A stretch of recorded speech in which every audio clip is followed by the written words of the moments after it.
गंगा, गीता, सावित्री, सीता, सत्य, पतिव्रता, ब्रह्मावली, ब्रह्म विद्या, त्रिसंध्या, मुक्तिगामिनी, अर्धमात्रा, चिदानंदा, भवाग्नि, भ्रांतिनाशिनी, वेदत्रयी, परानंदा, तत्व ज्ञान मंजरी, इन 18 नामों को जानकर मैं आप सभी साथियों का साहित्य, प्रेरणा और भक्ति से भरे इस नए वीडियो में स्वागत करता हूं। हम जानते हैं कि भगवद गीता स्वयं परमेश्वर के मुख से उच्चारित दिव्य वाणी है, जिसे उन्होंने मानव मात्र के कल्याण हेतु दिया।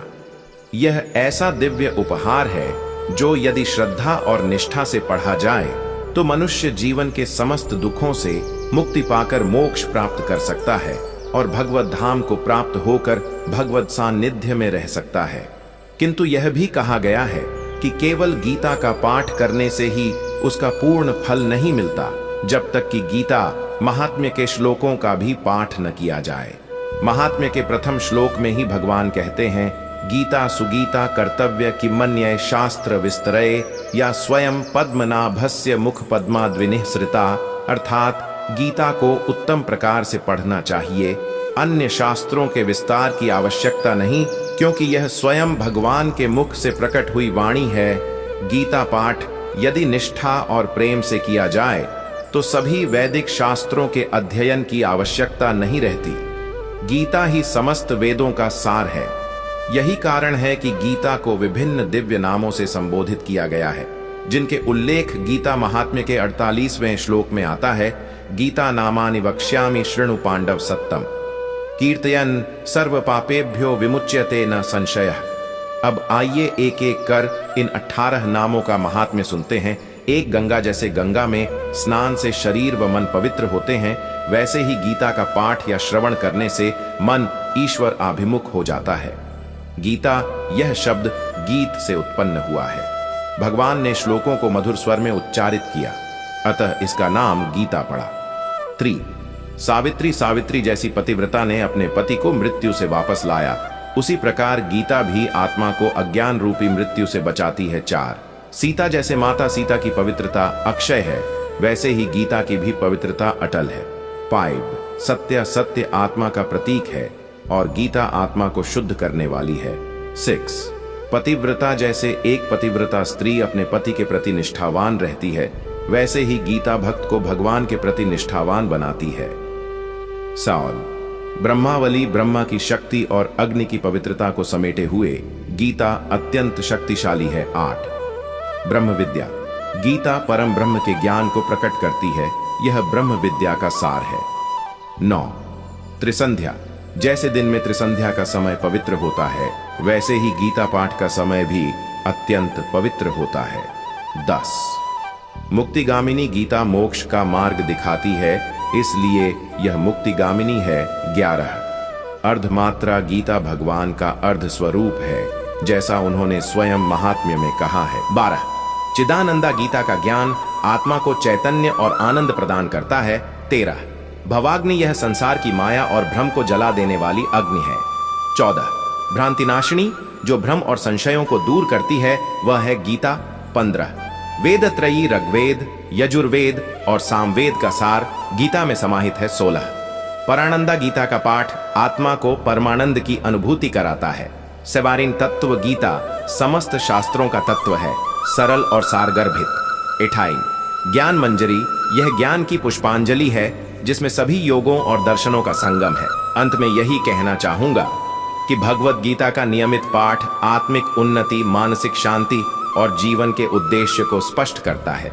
यह जीवन को उच्चतम लक्ष्य की ओर ले जाने वाला दिव्य ग्रंथ है, इसलिए प्रतिदिन इसका पाठ करें, श्रवण करें और चर्चा करें। जय श्री कृष्ण। गीत का नाम गीता कैसे पड़ा? गीता शब्द की उत्पत्ति संगीत के गीत से हुई है। चूंकि गीता के श्लोक गुरु द्वारा शिष्य को सुर और लय के साथ सुनाए जाते हैं, इसलिए इसे गीता कहा गया।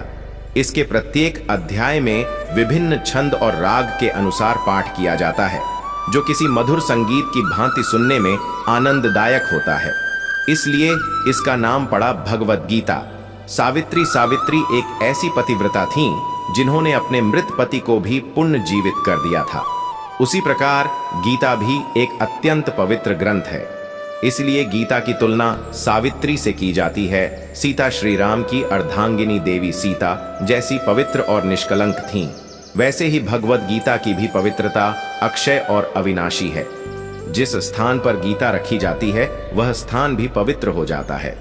यदि असुर या राक्षस भी गीता को छुए तब भी इसकी पवित्रता में कोई कमी नहीं आती, इसलिए इसे सीता नाम से भी संबोधित किया जाता है। सत्या सत्या का अर्थ होता है एम शुद्ध आत्मा। केवल एक पवित्र आत्मा ही परमात्मा में लीन हो सकती है। अतः गीता का एक नाम सत्या भी है, क्योंकि यह आत्मा को शुद्धता की ओर ले जाती है। पातिव्रता, पातिव्रता का अर्थ है परमेश्वर के प्रति अटूट निष्ठा और समर्पण रखना तथा मन को शुद्ध और विषयों से विरक्त बनाए रखना।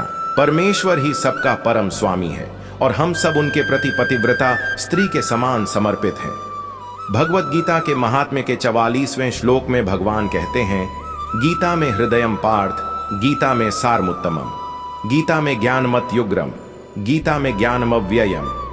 अर्थात हे पार्थ, गीता मेरा हृदय है, गीता मेरा उत्तम सार है, गीता मेरा तीव्र ज्ञान है और गीता ही मेरा अविनाशी ज्ञान है। जैसे एक पति अपनी पतिव्रता पत्नी को हृदय में धारण करता है, वैसे ही मैं गीता को हृदय में धारण करता हूं। अतः गीता का एक नाम पातिव्रता भी है। ब्रह्मावली, ब्रह्मावली शब्द का अर्थ है ब्रह्मा की शक्ति से भी अधिक शक्तिशाली। जैसे अग्नि अत्यंत पवित्र होती है और ब्रह्मा की सृष्टि मानी जाती है, उसी प्रकार गीता को भी ब्रह्मावली कहा गया है, क्योंकि यह दिव्य ज्ञान से ओतप्रोत है। ब्रह्म विद्या भगवत गीता हमें परम ब्रह्म का ज्ञान प्रदान करती है। ब्रह्म विद्या अत्यंत गोपनीय और उत्कृष्ट ज्ञान का सार है।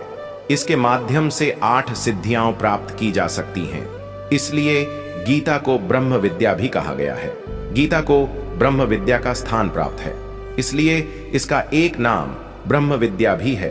दिन में त्रिसंध्या, प्रातः, मध्याह्न, संध्या के समय को अत्यंत पवित्र माना गया है। गीता पाठ का समय भी त्रिसंध्या के समान ही शुभ और पवित्र होता है। जिस प्रकार हम संध्या समय दीप जलाकर और शंख ध्वनि के साथ देव वंदना करते हैं, उसी प्रकार जब हम गीता का पाठ करते हैं तब वह क्षण भी त्रिसंध्या के समान दिव्य बन जाता है। इसलिए गीता को त्रिसंध्या भी कहा गया है। गीता मोक्ष और मुक्ति का मार्ग दिखाती है। यह जीवात्मा के उद्धार का उपाय है और परमात्मा को जानकर मुक्ति पाने का श्रेष्ठ साधन है।